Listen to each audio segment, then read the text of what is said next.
கனடாவின் டொரண்டோ நகரில் உள்ள எட்டோபிகோ பகுதியில் ஞாயிற்றுக்கிழமை நள்ளிரவு நிகழ்ந்த கத்திக்குத்து சம்பவத்தில் 30 வயது மதிக்கத்தக்க நபர் ஒருவர் பரிதாபமாக உயிரிழந்துள்ளார்.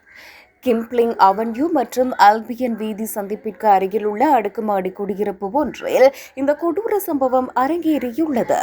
தகவல் அறிந்து நள்ளிரவு 12 மணியளவில் சம்பவ இடத்திற்கு விரைந்த டொரண்டோ போலீசார் உடலில் கடுமையான கத்திக்குத்து காயங்களுடன் உயிருக்கு போராடி கொண்டிருந்த நபரை மீட்டனர். உடனடியாக அவர் அவசர சிகிச்சைக்காக மருத்துவமனைக்கு கொண்டு செல்லப்பட்ட போதிலும் சிகிச்சை பலனின்றி சிறிது நேரத்திலேயே உயிரிழந்தார். இந்த கொலை சம்பவம் தொடர்பாக அதே பகுதியைச் சேர்ந்த 30 வயது மதிக்கத்தக்க மற்றொரு நபரை போலீசார் உடனடியாக கைது செய்துள்ளனர்.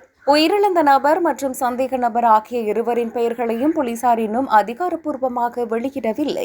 இவர்கள் இருவருமே ஒருவருக்கொருவர் நன்கு அறிமுகமான நண்பர்கள் என்றும் தனிப்பட்ட தகராறு காரணமாகவே இந்த மோதல் வெடித்திருக்கலாம் என்றும் முதற்கட்ட விசாரணையில் தெரிய வந்துள்ளது. இதனால் பொதுமக்கள் பாதுகாப்பு குறித்து அச்சமடைய தேவையில்லை என போலீஸ் அதிகாரி பீட்டர் வாலஸ் தெரிவித்துள்ளார்.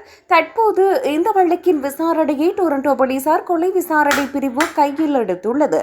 சம்பவ இடத்தில் சாட்சியங்களை சேகரிக்கும் பணியில் போலீசார் தீவிரமாக ஈடுபட்டுள்ளனர்.